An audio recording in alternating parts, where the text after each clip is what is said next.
அனைவருக்கும் வணக்கம். Welcome to Jo's kitchen. இன்றைக்கி நம்ம ஜோஸ் கிச்சனில் ரேஷனில் வாங்குகிற துவரம் பருப்பு இருக்கு இல்லையா, அந்த துவரம் பருப்பை வச்சு தான் நம்ம சாம்பார் செய்ய போகிறோம். இதுக்கு வந்து நான் காய் எதுவும் போடல, சும்மா பருப்பு மட்டும் போட்டு செஞ்சுருக்கேன்.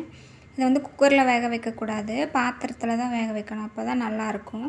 குக்கரில் வேக வச்சிங்கன்னா ஒரு மாதிரி கொல கொலன்னு ஆயிரும். பாத்திரத்தில் வச்சிங்கன்னா ஒரு 10 நிமிஷம் கூட ஆகாது, சீக்கிரம் வெந்துடும். இது மாதிரி நல்லா வெந்து வந்துடும். இது கடைஞ்சோம்னா நல்லாயிருக்கும். கடைஞ்சி வச்சுக்கோங்க. இது மாதிரி வேக வச்சு ஒரு கடைஞ்சி வச்சுக்கோங்க. அதுக்கப்புறம் வானொலி சூடு பண்ணிவிட்டு, வானொலி காஞ்சதுக்கப்புறம் எண்ணெய் ஒரு 3 ஸ்பூன் ஊற்றிக்கோங்க. 3 ஸ்பூன் ஊற்றிட்டு சூடாகட்டும். சூடானதுக்கப்புறம் நீங்கள் நெய் இருந்தால் கூட ஊற்றிக்கோங்க, இதுக்கு நெய் நல்லாயிருக்கும். கடுகு, கொஞ்சோண்டு சீரகம் போட்டுக்கோங்க. இது பொரியட்டும். இது பொரிஞ்சதுக்கப்புறம் நம்ம கருவேப்பிலை, சின்ன வெங்காயம் வச்சுருக்கேன், அது போட்டுக்கலாம். இதுக்கு வந்து சீரகம் சேர்த்து தாளிச்சிக்கோங்க. சின்ன வெங்காயம் வந்து நறுக்கி வச்சுருக்கேன், அதை போட்டுக்கிறேன். அதை போட்டுட்டு நல்லா வறுத்துக்கோங்க. இது வந்து ரொம்ப பொன்னிறமாலாம் வேண்டாம், ஓரளவுக்கு வறுத்தா போதும். பருப்பு குழம்புக்கு வந்து ரொம்ப பொன்னிறமாலாம் வறுக்கக்கூடாது, மீடியமாக வறுத்தாவே போதும். அப்போ தான் நல்லாயிருக்கும். அதுக்கப்புறம் கருவேப்பிலை போட்டுக்கலாம். கருவேப்பிலை கொஞ்சமாக எடுத்து வச்சுருக்கேன், அதை போட்டுக்கலாம். இதுக்கு வந்து நான் வரமிளகா தான் போடுறேன். நீங்கள் வேணால் பச்சை மிளகா போட்டுக்கோங்க. வரமிளகாயும் போடலாம், பச்சை மிளகாயும் போடலாம். நீங்கள் வரமிளகா போட்டு கொதிக்க விடும்போது அது ஒரு டேஸ்ட் கிடைக்கும். நான் வந்து 2 வரமிளகா கிள்ளி வச்சுருக்கேன், அதை போட்டுட்டேன். கொஞ்சோண்டு பெருங்காயப்பொடி போட்டுக்கோங்க. பெருங்காயப்பொடி போட்டு நல்லா கலந்து விட்டுக்கோங்க. இதுக்கு வந்து 2 தக்காளி நறுக்கி வச்சுருக்கேன், நல்லா பழுத்த தக்காளியாக. அதுக்கப்புறம் 3 பல் பூண்டு இடித்து போட்டுக்கோங்க. 3 போதும், நிறையெல்லாம் போடாதீங்க, அப்புறம் பூண்டு வாசம் அடிக்கும். அதனால் 3 பூண்டு மட்டும் நான் கொஞ்சம் இடித்து அதை போட்டுக்கோங்க. ரொம்ப நேரம் வறுக்கக்கூடாது. அதுக்கப்புறம் தக்காளி போட்டுக்கோங்க. 3 தக்காளி நல்லா பழுத்த தக்காளியாக, பெருசாக இருந்தால் 2 போதும், சின்னதாக இருந்தால் 3 தக்காளி போட்டுக்கோங்க. போட்டுட்டு இது மாதிரி நல்லா மசிகிற வரைக்கும் வதக்குங்க. இது கூட வந்து நம்ம உப்பு குழம்புக்கு எவ்வளோ தேவையோ அந்தளவு போட்டுக்கலாம். நான் 2 ஸ்பூன் உப்பு போட்டுக்கிறேன். அதுக்கப்புறம் சாம்பார் பொடி வந்து சக்தி மசாலாவில் இருக்கிற சாம்பார் பொடி தான் 1.5 ஸ்பூன் போட்டுக்கிறேன். அவ்வளோதான், இதுக்கு வேறு எதுவும் போடல. பருப்பு வந்து மஞ்சள் பொடி போட்டு வேக வச்சுருக்கேன், வேறு எதுவும் போடல. அது கூட தக்காளி, காயெல்லாம் எதுவும் போடல, வெறும் மஞ்சள் பொடி மட்டும் போட்டு வேக வச்சு எடுத்து கடைஞ்சி வச்சுருக்கேன். இப்போ பாருங்கள், தக்காளி வந்து ஓரளவுக்கு நல்லா மசிஞ்சு வந்துருச்சு.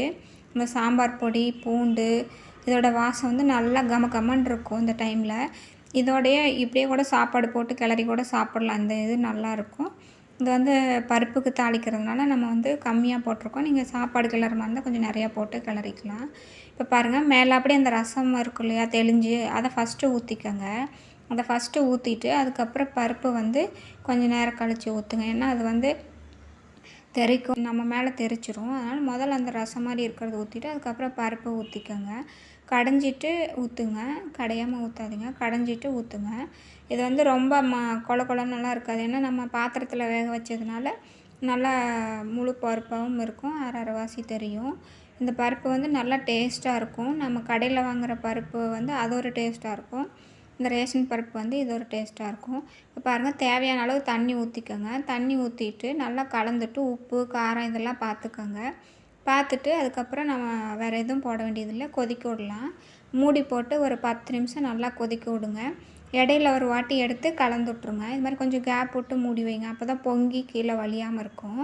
கொஞ்சம் கேப் விட்டு மூடி வச்சுட்டு ஒரு 10 நிமிஷம் கொதிக்க விடுங்க. பாருங்கள், நல்லா கொதிச்சு ஓரளவுக்கு நல்லா கெட்டியாக பதமாக வந்துருச்சு. இது வந்து நம்ம சாப்பாடு, சப்பாத்தி, இட்லி எல்லாத்துக்குமே ஊற்றி சாப்பிட்லாம், அந்தளவுக்கு பதமாக இருக்குது. ரொம்ப தண்ணியாகவும் இல்லாமல் ரொம்ப கெட்டியாகவும் இல்லாமல் மீடியமாக இருக்குது. இந்த டைமில் ஆஃப் பண்ணிவிட்டு வேறு பாத்திரத்துக்கு மாற்றிக்கோங்க. கருவேப்பிலை, கொத்தமல்லி தழை இது மாதிரி உங்கள்கிட்ட இருக்கிறத கிள்ளி போட்டுக்கோங்க. இந்த பருப்பு வந்து நல்லா டேஸ்ட்டாக இருக்கும். இதுக்கு வந்து நான் புளி எதுவும் சேர்த்துல, நீங்கள் வேணும்னா புளி சேர்த்துறதுனா சேர்த்துக்கோங்க. நான் புளி சேர்த்தாமல் வெறும் தக்காளி மட்டும் போட்டு செஞ்சுருக்கேன். இது வந்து இட்லி, சப்பாத்தி, சாப்பாடு எல்லாத்துக்குமே நல்லாயிருக்கும், நல்லா மணமாக இருக்கும்.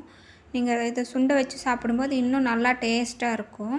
மண் சட்டியில் செஞ்சு அதை சுண்டை வச்சு சாப்பிட்றப்ப இன்னும் நல்லா டேஸ்ட்டாக இருக்கும். இதை நீங்களும் செஞ்சு பாருங்கள். செஞ்சு பார்த்துட்டு எப்படி இருக்குன்னு சொல்லுங்கள். இந்த வீடியோ பிடிச்சிருந்தா லைக் பண்ணுங்கள். ஜோஸ் கிச்சன் சேனலுக்கு சப்ஸ்கிரைப் பண்ணுங்கள். தேங்க்யூ.